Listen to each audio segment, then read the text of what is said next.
اگر کوئی مجھ سے زیادہ طاقتور ہے تو سامنے آئے اور مجھ سے مقابلہ کرے۔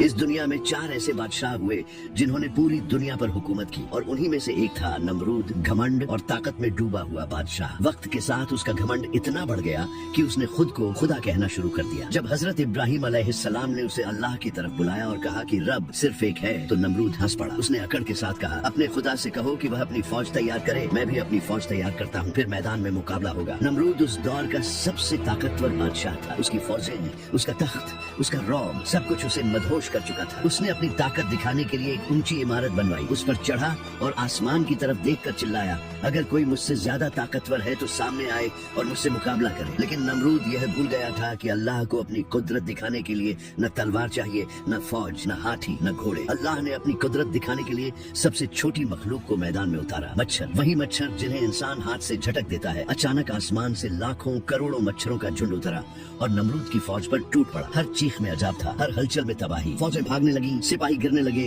اور نمرود بس یہ منظر دیکھتا رہ گیا۔ لیکن عذاب یہی نہیں رکا۔ ایک مچھر جسے روایت میں لنگڑا مچھر کہا گیا ہے، نمرود کی ناک کے راستے اس کے دماغ تک پہنچ گیا۔ جیسے ہی اس نے اس کے دماغ میں ڈنک مارا، خود کو خدا کہنے والا نمرود کیڑے کی طرح تڑپنے لگا۔ وہ درد سے چیخنے لگا اور اپنے لوگوں سے کہنے لگا، میرے سر پر جوتے مارو، شاید درد کم ہو جائے۔ لوگ اس کے سر پر جوتے مارتے رہے اور وہی جوتے اسے کچھ پل کی راحت دیتے تھے، یہاں تک کہ وہ دن آ گیا جب اس کا بھیجا باہر نکل آیا اور اس جھوٹے خدا نمرود کا انت ہو گیا۔ اس کا تخت مٹی میں مل گیا، اس کا تاج بیکار ہو گیا اور نمرود اتہاس کی ریت میں دفن ہو گیا۔ کیونکہ جب انسان خدا بننے لگتا ہے تو اللہ اسے یاد دلاتا ہے کہ وہ صرف مٹی ہے اور